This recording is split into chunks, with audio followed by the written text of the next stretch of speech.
5,000 employees and a whopping reports on the background to a recent rocket launch at Cape Canaveral in Florida.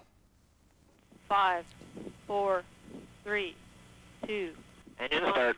Skynet 4D blasting off into the night sky from Cape Canaveral. We have ignition and liftoff.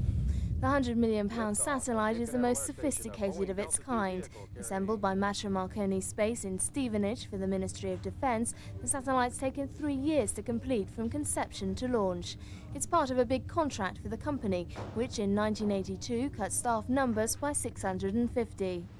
For staff here, it's extremely important. It's the first of a new generation of satellites for the Ministry of Defence. A highly flexible satellite which will give them the opportunity to operate anywhere in the world, and for us it's continuity of employment. Skynet 4D was produced to take over from 3 satellites belonging to the MOD, which are coming to the end of their 10-year lifespan. With improved features, this new satellite will enable British Armed Forces to communicate almost anywhere on the globe. It has some very sophisticated equipment on board which provides the Ministry of Defence with flexible beams. They can repoint the antennas, they've got higher power systems on board, they can communicate to virtually anywhere in the world, and that allows them complete freedom of operation. It's very much like a telephone exchange up in the sky in many respects. We can set up communication links to almost literally anywhere in the world.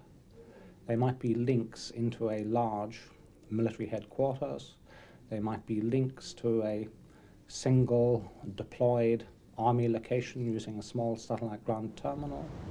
They might be voice links using telephone systems. They might be data links using computer systems. A very flexible system. RAF Brampton in Cambridgeshire is the brain centre of the Skynet operation. It's here that all decisions will be made over how the satellite is used. At a time when British Armed Forces are dwindling and while politics changing by the minute, effective and efficient communications are a necessity. It's absolutely vital, and perhaps paradoxically it's become even more important to us since the end of the Cold War. In the very unpredictable sort of world in which we live, our military commitments are of a very uncertain duration. We're not certain what location we're going to be operating from. And only military satellite communications can provide the required degree of flexibility and indeed the very high capacity that we need for those sorts of operations. Working in clinically clean conditions is one way to help prevent satellites from going wrong. But to avoid any tampering from foreign powers, Skynet 4D is also fitted with special security devices. All the information is encrypted when it's sent up and decrypted when it's received.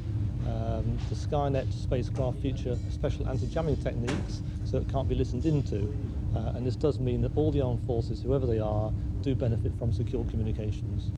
More than a week after its launch, Skynet 4D is still on its way to its final position, 36,000 kilometres above the Earth. Once it's arrived, a series of tests will be carried out before the satellite is eventually handed over to the RAF. One wonders when Skynet is in place if it might have a role in whatever happens